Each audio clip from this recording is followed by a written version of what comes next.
السلام عليكم ورحمة الله وبركاته. إن الحمد لله نحمده ونصلي على رسوله الكريم. أعوذ بالله من الشيطان الرجيم. بسم الله الرحمن الرحيم. قل هو الله أحد الله الصمد لم يلد ولم يولد ولم يكن له كفوا أحد. جو شخص مسلمان ہونے کا دعوے دار ہے اس پہ لازم ہے کہ وہ امام الانبیاء امام کائنات محمد الرسول اللہ صلی اللہ علیہ وسلم کی فرما برداری کرے.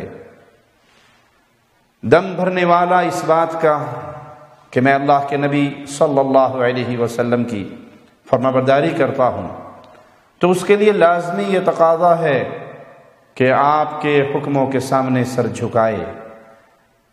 زبان سے پیار کا دعویٰ، زبان سے بات ماننے کا دعویٰ اپنی جگہ پر، لیکن جب تک عملی زندگی میں اللہ کے نبی صلی اللہ علیہ وسلم کی فرما برداری نہ ہوئی تو انسان خسارے میں ہی رہے گا. آئیے رسول اللہ صلی اللہ علیہ وسلم کا فرمان سنتے ہیں. صحیح بخاری حدیث نمبر 7280 ہے. پیارے حبیب علیہ الصلاۃ والسلام خبر دے رہے ہیں، کل امتی یدخلون الجنۃ الا من ابا، میری پوری امت جنت میں جائے گی الا اس شخص کے، سوائے اس انسان کے جو جنت میں جانے سے انکار کر دے. سوال کیا صحابہ نے، اے اللہ کے نبی صلی اللہ علیہ وسلم وہ کون ہے جو جنت میں جانے سے انکار کرتا ہے؟ آپ نے فرمایا، من اطاعنی دخل الجنہ ومن عصانی فقد ابا، جو میری فرما برداری کرے، جو میرے راستے پہ چلے، جو میری باتوں کو مانے، وہ حقیقت میں جنت کو تسلیم کر رہا ہے اور وہ جنت میں داخل ہونا چاہتا ہے. اور جس نے میرا طریقہ چھوڑ دیا اس نے صرف مجھے نہیں چھوڑا، اللہ کی جنت کو بھی چھوڑ دیا. یہ تقاضا ہے محبت رسول کا، یہ تقاضا ہے اتباع رسول کا کہ ہر مسئلے میں فرما برداری صرف رسول اللہ صلی اللہ علیہ وسلم کی جائے گی. نماز پڑھنی ہے تو طریقہ مصطفیٰ علیہ السلام کا، روزہ رکھنا ہے، حج کرنا ہے، زکوٰۃ دینی ہے، صدقہ ہے، نکاح ہے، طلاق ہے، تجارت ہے، معاشرت ہے، معیشت ہے. زندگی کا کوئی مسئلہ نہیں جس میں ہم پیارے نبی صلی اللہ علیہ وسلم کو چھوڑ کر کسی اور کو اپنا آئیڈیل، کسی اور کو اپنا قدوہ، کسی اور کو اپنا رہنما بنا لیں. ہمارے امام اعظم، قائد اعظم، رہبر اعظم وہ محمد الرسول اللہ صلی اللہ علیہ وسلم ہے. پیارے نبی علیہ الصلوۃ والسلام فرماتے ہیں، من اطاعنی فقد اطاع اللہ. اور یہ بڑا عظیم جملہ ہے. اللہ کے نبی علیہ الصلوۃ والسلام کا یہ فرمان صحیح بخاری اور صحیح مسلم میں ہے.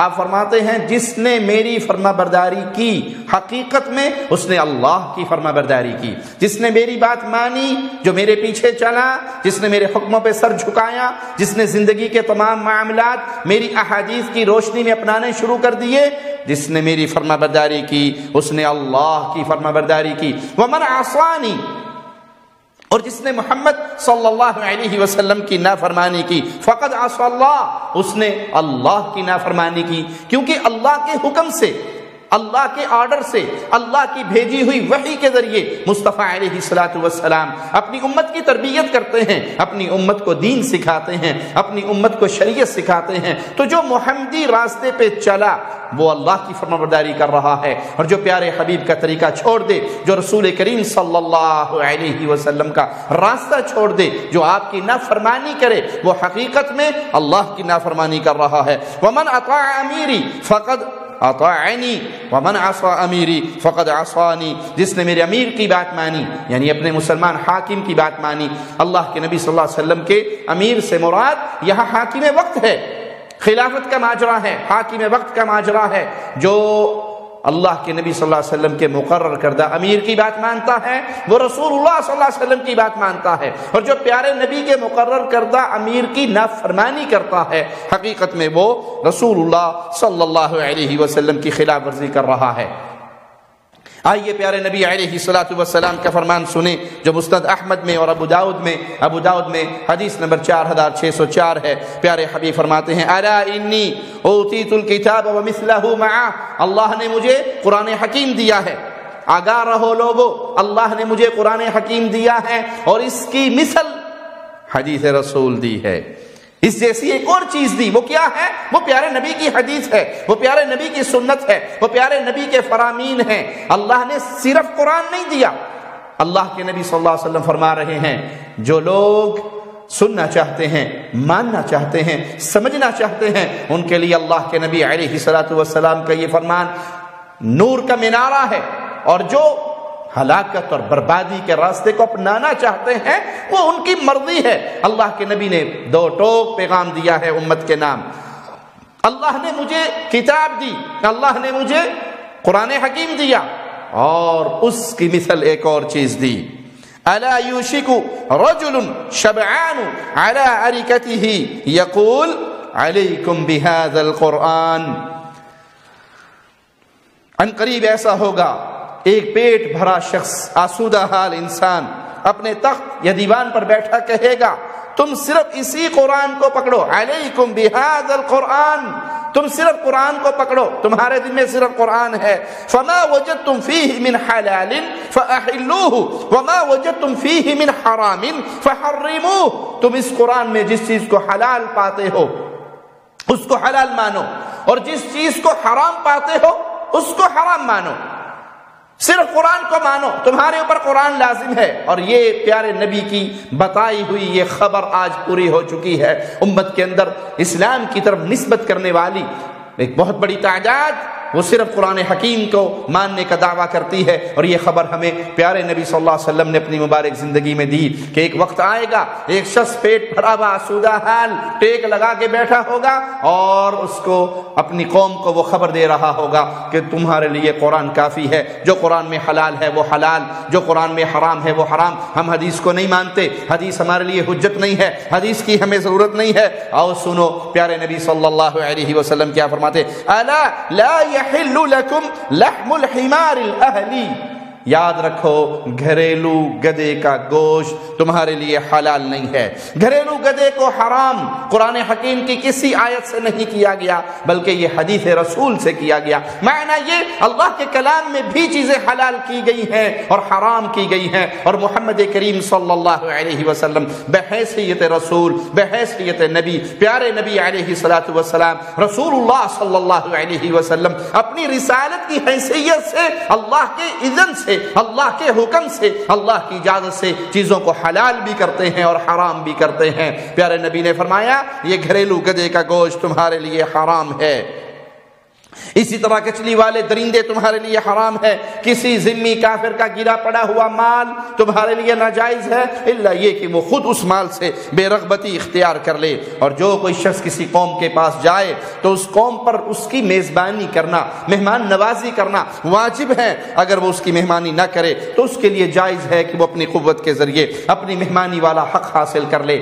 یہ رسول کریم صلی اللہ علیہ وسلم کا مبارک فرمان آج فٹ آ رہا ہے ایک بہت بڑے طبقے پر، وہ غور کرے کہیں ہم ان مجرموں کی لسٹ میں تو شامل نہیں جو اللہ کے نبی صلی اللہ علیہ وسلم کی احادیث، آپ کی سنتیں، آپ کے احکامات کو اس لیے ٹھکرا دیتے ہیں کہ یہ قرآن میں نہیں ہے۔ اللہ نے صرف قرآن نازل نہیں کیا بلکہ قرآن کے ساتھ اس کی مثل یعنی احادیث رسول بھی اللہ ہی کی طرف سے نازل شدہ ہیں۔